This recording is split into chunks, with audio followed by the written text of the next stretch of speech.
morning po, Dr. Ali. Good morning, ma'am. Ano po ipa-check up mo? Dok, inuubo po ako, Dok. Ilang araw na po, ma'am? 3 araw na po, Dok. Naninigarilyo ka po ba, ma'am? Actually, Dok, opo. Anong trabaho mo, ma'am? Nagtatrabaho ako, Dok, sa isang advertising company po. Bali, itong mga nakaraang araw, napapadami po ang aking paninigarilyo. Nakakaubos ako ng isang pack sa isang araw. Kasi po nakakatulong po yun sa akin na makarelax po ako sa mga stress sa trabaho.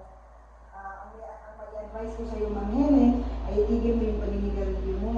Ako ay rin tumulong at maging partner mo sa pagtigil ng paninigarilyo mo.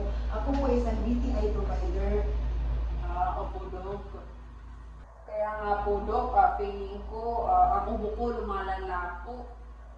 May nakakapaling po akong bukol sa kaliwang dede ko po, Dok.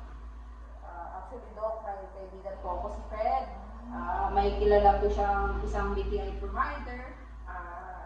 Ano po siya, gym instructor din po siya malapit sa aking trabaho. Kung ready ka na humintong manigarilyo, ma'am, mag-set ka ng araw. Gawin mong special ang paghinto mo ng paninigarilyo like sa araw ng kaarawan mo para madali mo siyang matandaan. Sige po, Dok, tamang-tama po. Next month po, birthday ko po, Dok. Maganda at may malapit na trabaho, maganda at malapit sa trabaho mo yung BTI provider para if anytime kailangan mo ang consultation, madali mo lang siyang puntahan. Opo, Dok. Opo, Dok. Balik ka sa akin after 1 month ng pagtigil mo ng panigarilyo para makumusta naman kita, ha? Andiyan ang mga magulang mo para tumulong sa iyo sa pagtigil ng paninigarilyo mo.